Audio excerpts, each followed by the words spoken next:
السلام علیکم ورحمۃ اللہ وبرکاتہ۔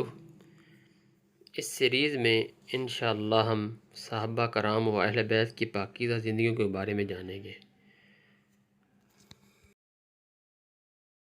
بسم اللہ الرحمن الرحیم۔ حسن بن علی رضی اللہ عنہ 15 رمضان المبارک سن 3 ہجری کو مدینہ منورہ میں پیدا ہوئے۔ حضور نبی کریم صلی اللہ علیہ وسلم نے آپ کا نام حسن رکھا اور 7ویں دن آپ کا عقیقہ فرمایا اور ایک بکری ذبح کی، پھر آپ کے سر کا حلق فرمایا اور بالوں کے وزن کے بقدر چاندی صدقہ کرنے کا حکم فرمایا۔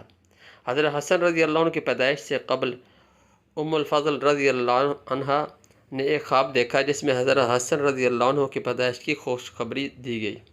خواب دیکھنے کے بعد حضرت ام الفضل رضی اللہ عنہ نے حضور نبی کریم صلی اللہ علیہ وسلم کی خدمت میں حاضر ہو کر عرض کیا، یا رسول اللہ، میں نے خواب میں دیکھا کہ آپ کے جسم کا ایک ٹکڑا میرے گھر میں موجود ہے۔ یہ سن کر حضور نبی کریم صلی اللہ علیہ وسلم نے ارشاد فرمایا، تو نے ایک اچھا خواب دیکھا ہے۔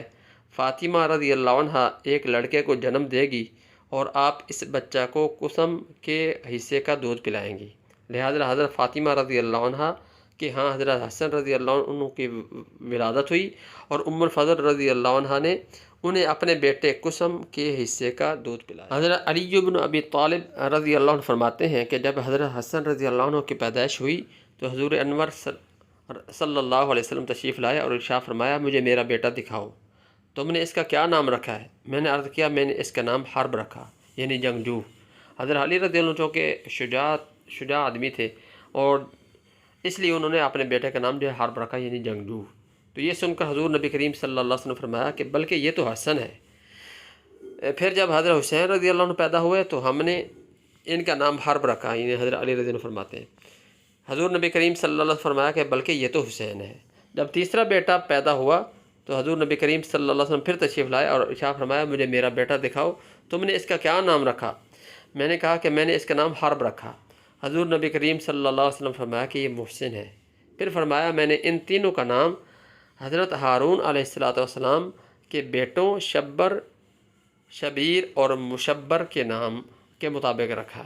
حضرت محسن رضی اللہ عنہ کا بچپن ہی میں انتقال ہو گیا تھا۔